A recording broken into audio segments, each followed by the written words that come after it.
एक रात में ही गायब हो गया पूरा गांव। भारत की इस रहस्यमय जगह की कहानी रोंगटे खड़े कर देगी।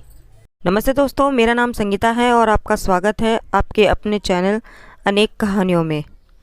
भारत की पारंपरिक जमीन में कई ऐसे राज दफन हैं जो कई वर्षों या कहीं सदियों बाद आज भी उसी तरह ताज़ा और अनसुलझे हैं जितने पहले कभी हुआ करते थे। ये रहस्य कुछ ऐसे हैं जिन्हें जितना सुलझाने की कोशिश होती है ये उतना ही उलझते जाते हैं।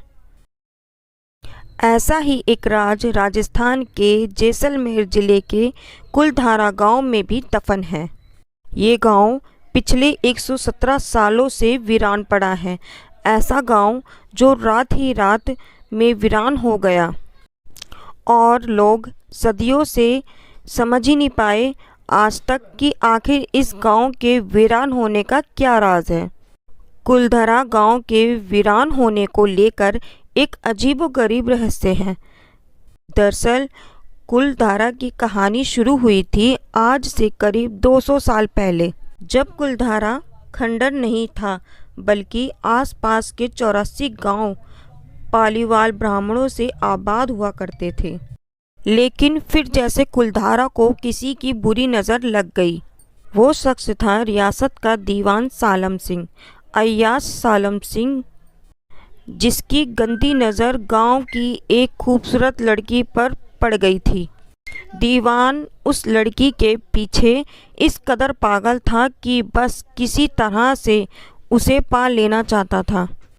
उसने इसके लिए ब्राह्मणों पर दबाव बनाना शुरू कर दिया। हद तो तब हो गई कि जब सत्ता के मद में चूर उस दीवान ने लड़की के घर संदेश भिजवाया कि यदि अगले पूर्णमासी तक उसे लड़की नहीं मिली तो वह गांव पर हमला करके लड़की को उठा ले जाएगा। दीवान और गांव वालों की ये लड़ाई अब एक कुंवारी लड़की के सम्मान की भी थी और गांव के आत्मसम्मान की भी। गांव की चौपाल पर पालीवाल ब्राह्मणों की बैठक हुई और 5000 से ज़्यादा परिवार ने अपने सम्मान के लिए रियासत तोड़ने का फैसला ले लिया। कहा जाता है कि निर्णय लेने के लिए सभी 84 गांव वाले एक मंदिर पर इकट्ठा हो गए और पंचायतों ने फैसला किया कि कुछ भी हो जाए अपनी लड़की उस दीवान को नहीं देंगे। अगली शाम कुलधारा कुछ यूं हुआ वीरान कि आज परिंदे भी उस गांव की सरहदों में दाखिल नहीं होते। कहते हैं गांव छोड़ते वक्त उन ब्राह्मणों ने इस जगह को श्राप दिया था।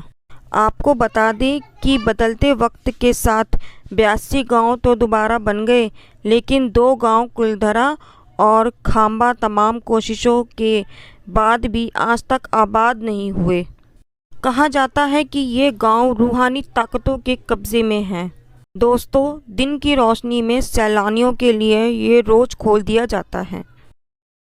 टूरिस्ट प्लेस में बदल चुके कुलधारा गांव घूमने आने वालों के मुताबिक यहाँ रहने वाले पालीवाल ब्राह्मणों की आहट आज भी सुनाई देती है।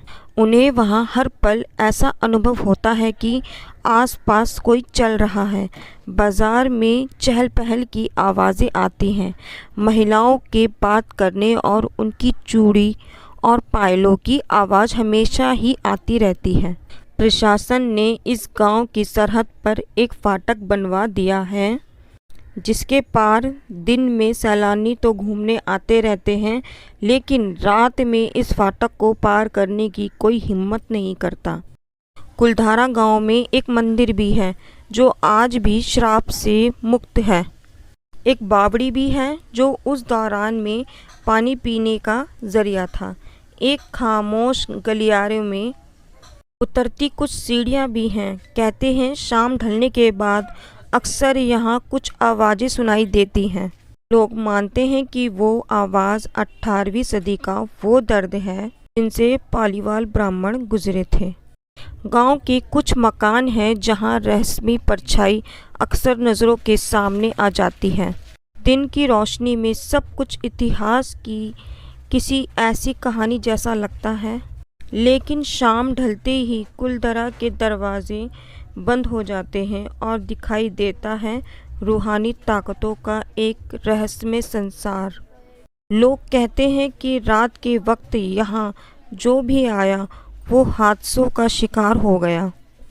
मई 2013 में दिल्ली से भूत प्रेत व आत्माओं पर रिसर्च करने वाले पैरानॉर्मल सोसाइटी की टीम ने कुलधारा गांव में रात बिताई।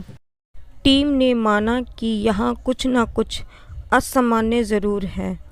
शाम के वक्त उनका ड्रोन कैमरा आसमान से गांव की तस्वीरें ले रहा था, लेकिन उस बावड़ी के ऊपर आते ही वो कैमरा हवा में गोते लगाता हुआ ज़मीन पर गिर गया। जैसे कोई था जिसे वो कैमरा मंजूर ना हो। ये सच है कि कुलधरा से हज़ारों परिवारों का पलायन हुआ।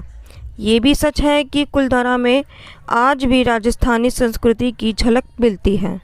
इतिहासकारों के मुताबिक पालीवाल ब्राह्मणों ने अपनी संपत्ति, जिसमें भारी मात्रा में सोना चांदी और हीरे जवाहरात थे, उसे ज़मीन के अंदर दबा रखा था। यही वजह है कि जो भी यहाँ आता है वह जगह जगह खुदाई करने लग जाता है, इस उम्मीद से शायद कि वह सोना उनके हाथ लग जाए।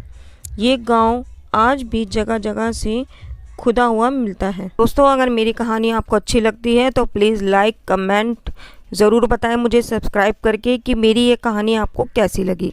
राधे राधे।